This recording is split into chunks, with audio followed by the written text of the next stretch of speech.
Baik, Assalamualaikum warahmatullahi wabarakatuh. Pada video kali ini saya akan memaparkan secara singkat mengenai integrasi Islam dalam ilmu manajemen. Dan sekaligus pembuatan video ini guna melengkapi tugas dalam matkul Islam Rahmatan lil Alamin kelas G. Sebelumnya juga izinkan saya memperkenalkan diri saya Nurfaiz Nurwiza dengan NIM 213111585. Saya berasal dari Prodi Manajemen Fakultas Bisnis dan Ekonomika Universitas Islam Indonesia, mata kuliah Islam Rahmatan lil Alamin kelas G dengan dosen pengampu Bapak Ahmad Subaidi SPD MPD. Untuk mempersingkat waktu, izinkan saya untuk memulai memaparkan materi yang akan saya paparkan.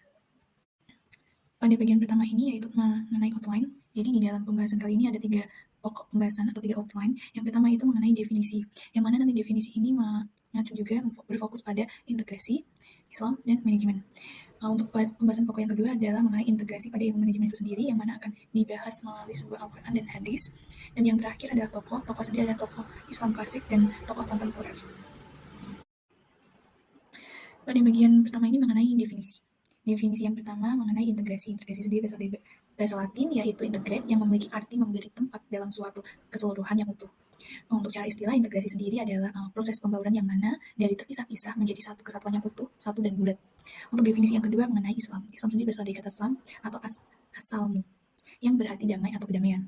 Secara istilah, Islam adalah sebuah ajaran yang disampaikan oleh Nabi Muhammad SAW untuk para umat muslim, umat manusia, hanya menyembah kepada satu Tuhan, yaitu Allah Subhanahu wa Ta'ala.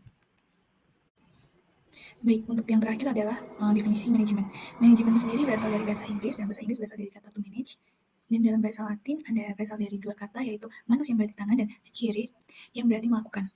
Nah, dalam Islam sendiri, manajemen diistilahkan dengan al-tabdir, yang artinya pengaturan. Al-tabdir sendiri merupakan sebuah kata dari derivasi kata dabbara, yakni mengatur.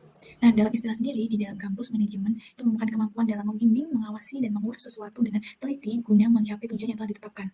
Menurut Terry sendiri, manajemen yaitu suatu proses yang terdiri dari beberapa aktivitas perencanaan, pengorganisasian, pelaksanaan, pengolahan untuk menentukan dan melaksanakan kegiatan guna mencapai tujuan dengan menggunakan sumber daya yang ada, mungkin sumber daya manusia, sumber daya alam, sumber daya modal, dan lain sebagainya itu. Baik, pokok pembahasan yang kedua ini mengenai integrasi Islam pada ilmu manajemen, yang mana nanti akan dibahas melalui 2 subbab, yaitu dari Al-Quran dan juga hadis. Di dalam Al-Quran sendiri terdapat pada surah As-Sajdah ayat 5, yaitu Auzubillahi minasyaitonirrajim, Bismillahirrahmanirrahim. Yudabbirul amra minas sama'i ilal ardi summa ya'ruju ilaihi fi yaumin kana miqdaruhu alfasanatim mimma ta'udun. Sadaqallahul azim. Yang mana dalam surah ini berarti kan dia mengatur urusan dari langit ke bumi, kemudian urusan itu naik kepadanya dalam 1 hari dengan yang kadarnya itu adalah 1000 tahun menurut perhitunganmu. Nah, isi kandungan dalam surat As-Sajdah ini ayat 5 ini sendiri, yaitu dapat diketahui bahwa Allah Subhanahu wa Ta'ala itu merupakan sang pengatur alam, atau dalam Islam al-mudabbir, atau mungkin dalam bahasa Inggrisnya di dalam manajemen sendiri yaitu manajer, seorang yang mengatur gitu. Nah, keteraturan alam semesta yang Allah berikan ini, yang Allah ciptakan ini merupakan sebuah tanda besar bahwa Allah ini tuh kebesarannya itu memang nyata gitu dalam mengelola alam semesta ini. Namun karena manusia yang diciptakan Allah Subhanahu wa Ta'ala telah dijadikan sebagai khalifah di bumi, maka dia harus mengatur dan mengelola bumi dengan sebaik-baiknya sebagaimana Allah mengatur alam semesta ini. Baik, selanjutnya mengenai di dalam ilmu manajemen terdapat 4 fungsi, yaitu fungsi perencanaan, pengorganisasian, pelaksanaan, dan terakhir pengawasan. Di dalam fungsi perencanaan sendiri, ini terdapat pada surat Al-Hasir ayat 18, yang artinya, hai orang-orang yang beriman, bertakwalah pada Allah dan hendaklah setiap diri memperhatikan apa yang telah diperbuatnya untuk hari esok atau akhirat, dan bertakwalah pada Allah, sesungguhnya Allah Maha mengetahui apa yang kamu kerjakan. Untuk fungsi pengorganisasian ini terdapat di surat Ali Imran ayat 103, yang mana artinya, dan berpeganglah kamu semua kepada tali yang dimaksud di dalam surah ini adalah agama Islam, yaitu talinya Allah, dan janganlah kamu bercerai-berai, dan ingatlah akan nikmat Allah berikan kepadamu ketika kamu dahulu di masa jahiliyah bermusuh-musuhan, maka Allah mempersatukan hatimu, lalu menjadikan kamu karena nikmat Allah orang-orang yang bersaudara, dan kamu telah berada di tepi jurang neraka. Lalu Allah menyelamatkan kamu daripadanya. Demikianlah Allah menerangkan ayat-ayatnya kepadamu agar kamu mendengar petunjuknya. Oke, selanjutnya untuk fungsi pelaksanaan sendiri berada di surah Al-Kahfi ayat 2, yang artinya itu sebagai bimbingan yang lurus untuk memperingatkan siksaan yang sangat pedih dari sisi Allah, dan memberikan berita gembira pada orang-orang yang beriman yang mengerjakan amal saleh bahwa mereka akan mendapatkan balasan yang baik.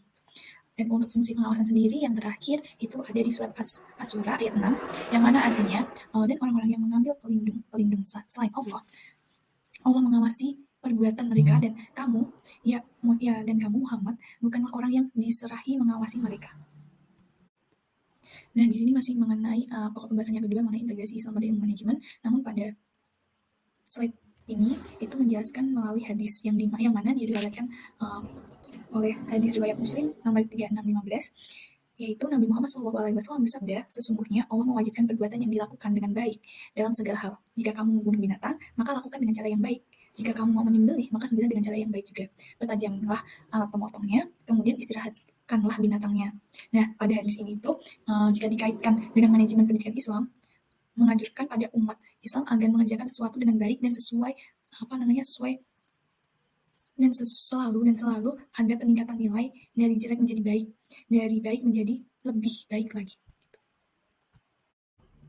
Nah, untuk pokok bahasan yang terakhir mengenai tokoh ilmu manajemen sendiri, di sini di slide ini saya akan menjelaskan terlebih dahulu mengenai tokoh Islam klasik. Di dalam tokoh Islam klasik sendiri sebenarnya terdapat beberapa tokoh yang terkenal, mungkin 5, tapi di sini saya akan menjelaskan 3 saja.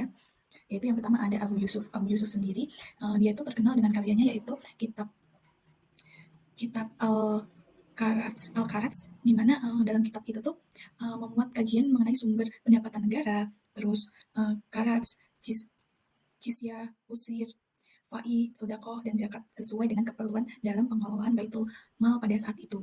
Terus yang kedua itu ada di Ibnu Khaldun. Ibnu Khaldun sendiri terkenal dengan penciptaan karyanya yaitu Al-Muqaddimah, di mana karya tersebut memiliki pemikiran mengenai konsep nilai, harga, dan uang. Nah, konsep ekonomi yang sudah dia bahas antaranya yaitu nilai, harga, uang, pertumbuhan, pembangunan, distribusi, keuangan publik, sewa, siklus bisnis, politik ekonomi, dan manfaat perdagangan. Nah, untuk tokoh yang terakhir yaitu Al-Maqrizi. Al-Maqrizi sendiri adalah seorang wakil hakim agung yang kemudian dia itu menjadi pengawas pasar di Kairo pada pemerintahan Sultan Barkuk di era dinasti Mamluk. Nah, saat dia menjadi pengawas, dia itu memperhatikan bagaimana tuh beberapa masalah yang dihadapi dalam pasar perdagangan dan mudharabah, dan berfokus pada harga-harga yang berlaku, terus asal-usul uang, kaidah-kaidah timbangan. Nah, di akhir hayat beliau itu mendalami ilmu pengetahuan terkhusus dalam ekonomi, dan juga beliau sebagai pengajar serta penulis. Nah, untuk pembahasan dari tokoh ilmu manajemen yang kedua ini, tadi kan udah mengenai dari tokoh Islamnya, sekarang mengenai tokoh kontemporernya nih. Nah, di dalam tokoh kontemporer sendiri itu sebenarnya banyak banget, dan juga di dalam tokoh ini tuh terdapat 3 aliran, yaitu aliran klasik, neoklasik, dan juga modern. Nah, di masing-masing aliran ini saya menyebutkan masing-masing satu tokoh saja yang mungkin terkenal gitu. Yang pertama dalam tokoh manajemen klasik sendiri ada Frederick Winslow Taylor. Nah, Taylor sendiri adalah salah satu tokoh dari aliran manajemen klasik. Dia itu seorang insinyur mesin yang terkenal dengan efisien industrinya. Taylor sendiri memperkenalkan teori manajemen ilmiah, yaitu teori yang menganalisis dan mensintesis alur kerja dengan tujuan meningkatkan produktivitas tenaga kerja. Nah, tugas manajer sendiri adalah untuk mengetahui nih mana yang terbaik dari yang terbaik melalui analisis, pengetahuan, dan percobaan. Nah, pengamatan yang dilakukan itu tuh meliputi studi waktu, gerak, terus gerak organisasi fungsional, dan sistem serta diferensial Taylor. Nah, untuk yang kedua itu di aliran neoklasik sendiri ada Nelson Mayo. Nah, Nelson Mayo sendiri berangkat dari Hawthorne Studies bahwa faktor neoekonomi itu dominan mempengaruhi produktivitas kerja, mengembangkan pemikiran tentang perlunya memperoleh sensus dari kelompok kerja. Nah, Mayo sendiri juga mengembangkan konsep hubungan manusia, kelompok kerja diutamakan, dan peran tim lebih penting daripada peran individu itu sendiri. Gitu. Nah, untuk di aliran manajemen modern sendiri ada tokoh yang bernama Abraham Maslow. Nah, Abraham Maslow sendiri terkenal dengan teori hierarki kebutuhan yang dimulai dari hierarki kebutuhan paling dasar hingga kebutuhan tertinggi. Gitu. Seperti contohnya kebutuhan fisiologi, rasa aman, sosial, penghargaan, dan aktualisasi diri. Nah, berikut tadi adalah pemaparan dari saya mengenai materi integrasi Islam dalam ilmu manajemen. Apabila banyak salahnya, banyak kurangnya, saya mohon maaf. Semoga apa yang saya paparkan ini menjadi ladang wawasan bagi kita semua, bermanfaat bagi kita semua. Sekali lagi saya mohon maaf apabila banyak kurangnya, dan terima kasih. Wassalamualaikum warahmatullahi wabarakatuh.